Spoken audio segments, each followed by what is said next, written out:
আচ্ছা, এই প্রশ্নে বলা হয়েছে যে এম ভরের একটা বস্তু একটা আনুভূমিক স্প্রিং এর সাথে সংযুক্ত আছে। স্প্রিংটি এ পরিমাণে প্রসারিত করে ছেড়ে দেয়া হলে এটি টি পর্যায়কাল নিয়ে ঘর্ষণহীন তলে স্পন্দিত হতে থাকলো। যদি বস্তুর ভর 4m করা হয় তবে নতুন পর্যায়কাল কত? তো ধরলাম একটা দেয়ালের সাথে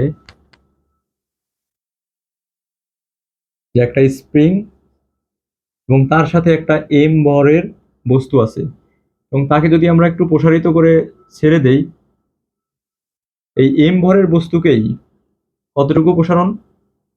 এ পরিমাণ, তাহলে তার পর্যায়কাল আসে টি। কিন্তু যদি বস্তুর ভর হচ্ছে 4m করি, মানে আগে তো ছিল এম, সেখান থেকে করলাম হচ্ছে 4m, তাহলে পর্যায়কাল কি হবে? তো ধরি এইটা এম এবং এইটা সমান সমান এম ড্যাশ, তাহলে পর্যায়কাল টি ছিল, পর্যায়কাল নিশ্চয়ই চেঞ্জ হবে, টি হবে কি টি ড্যাশ। পর্যায়কালের সাথে মানে স্প্রিং এর ক্ষেত্রে পর্যায়কালের সম্পর্ক কি ভরের সাথে? Is equal to 2 pi root over M by K, বা T is proportional root over M, মানে পর্যায়কাল ভরের বর্গমূলের সমানুপাতিক।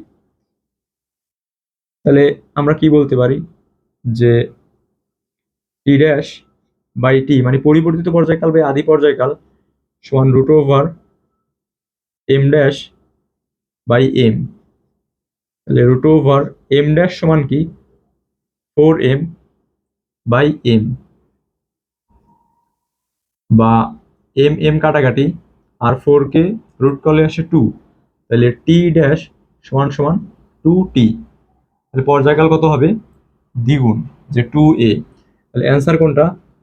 এ নাম্বার হবে আমাদের অ্যান্সার।